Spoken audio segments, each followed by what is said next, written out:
Hello everyone, welcome to so my talks.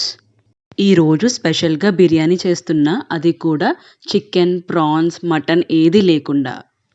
ఇవేమీ లేకుండా బిర్యానీ ఏంటా, అసలు ఏంటి, వెజ్జా నాన్ వెజ్ బిర్యానీ అని అనుకుంటున్నారా? సరే, ఇంకా ఆలస్యం చేయకుండా వీడియోలోకి వెళ్ళిపోదాం.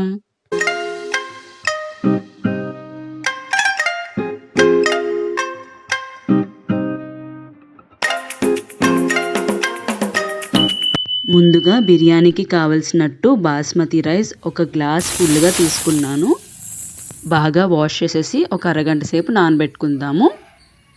ఇలా ఈ రైస్తో పాటు ఇంకొక మెయిన్ ఇంగ్రీడియంట్ నానబెట్టుకుంటున్నాను. అదే బిర్యానీకి ఈరోజు నేను చేయబోతున్నాను. అదేంటో కాదు, శనగపప్పు అన్నమాట. అసలు శనగపప్పుతో బిర్యానీ కూడా చేస్తారా అని అనుకుంటున్నారా? చేస్తారండి, చాలా బాగుంటుంది రుచి అయితే. ఇక్కడ శనగపప్పు అనేది నేను బాయిల్ చేసేసుకున్నానండి ఆల్రెడీ వాటర్లో. కుక్కర్లో పెడితే మరీ బాగా స్మాష్ అయిపోద్ది. ఇప్పుడు బాస్మతి బియ్యం ఉడికించుకుందాము. నీళ్ళు ఇలా వేసాను. వేసిన తర్వాత బిర్యానీ ఆకు అండ్ లవంగాలు, దాల్చిన చెక్క, ఇలాచీ అండ్ మరాఠీ మొగ్గ ఇవన్నీ వేసుకున్న తర్వాత షాజీరా కూడా వేయాలి. బిర్యానీ అనగానే ఆ ఫ్లేవర్ మనకి రావడానికి స్పైసెసే కదా main key role. Indian spices వల్ల మనకి నేచురల్గానే డైజెస్టివ్ ప్రాబ్లమ్స్ అండ్ కాన్స్టిపేషన్ ఇలాంటివి తగ్గించుకోవచ్చు. సో ఇప్పుడు నీళ్లు బాగా మరిగాక బాస్మతి రైస్ అనేది వేసేసుకుంటున్నాను.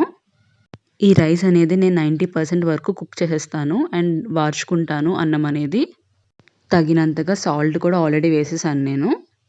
వాటర్ అనేది బాగా మరుగుతుంది కదా, మనం ఇప్పుడు రైస్ అనేది కన్సిస్టెన్సీ చూసుకోవాలి, పలుకులవి బాగా ఉడికిందా లేదా అని. సో రైస్ అనేది బాగా అయిపోయింది. సో వార్పు పెట్టేసుకుందాము. సో ఇలా వార్చిన వాటర్ ఉంటుంది కదా, వాటర్ అనేది చాలా హెల్దీ అండి. As I already said you, Indian స్పైసెస్లో చాలా బెనిఫిట్స్ ఉన్నాయి అండ్ రైస్లో స్టార్చ్ వాటర్ కదా, చాలా బాగుంటుంది. ఒక ప్యాన్లో ఆయిల్ వేసి, సో ఇవి ఆల్రెడీ ఫ్రైడ్ ఆనియన్స్ చేసుకున్నాను నేను, అందులోనే మరి కొద్దిగా ఆయిల్ వేసాను అండ్ బిర్యానీ దినుసులు మళ్ళీ వేస్తున్నాను. ఫ్రైడ్ ఆనియన్స్ వేయించుకున్న ఆయిల్ అయితే బిర్యానీకి టేస్ట్ బాగా ఇస్తుంది, ట్రై చేయండి. కొన్ని జీడిపప్పులు వేసుకుని బాగా రోస్ట్ చేసుకున్నాను అండ్ కరివేపాకు కూడా యాడ్ చేశాను.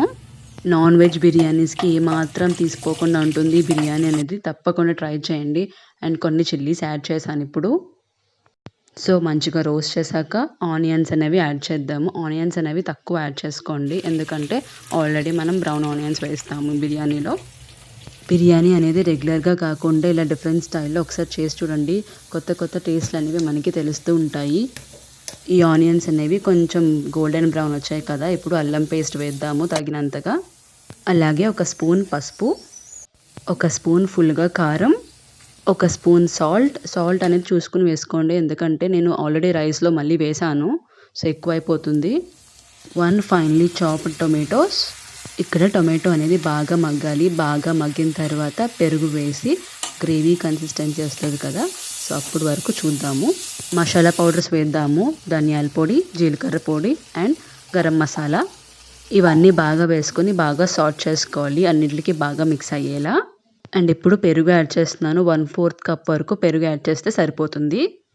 ఈ బిర్యానీని కబూలీ బిర్యానీ అని అంటారు అండ్ అలాగే చనా దాల్ బిర్యానీ అని కూడా అంటారు. ఈ రెసిపీ అనేది కొత్త స్టైల్ ఏం కాదండి, అందరికీ తెలిసిన రెసిపీనే, హైదరాబాద్లో ఫేమస్ బాగా. ఇందులో ఇంకా మనం వాటర్ యాడ్ చేయాల్సిన అవసరం లేదు. పెరుగు యాడ్ చేశాక న్యాచురల్ వాటర్ ఉంటుంది కదా, అదే వస్తుంది. అండ్ శనగపప్పు కూడా యాడ్ చేసేసాను నేను. ఇలా వాటర్ ఎవాపరేట్ అవుతుంది కదా, మంచిగా మిక్స్ చేసుకుందాము శనగలు అనేవి. అండ్ అలాగే ఫ్రైడ్ ఆనియన్స్ వేసుకుందాము.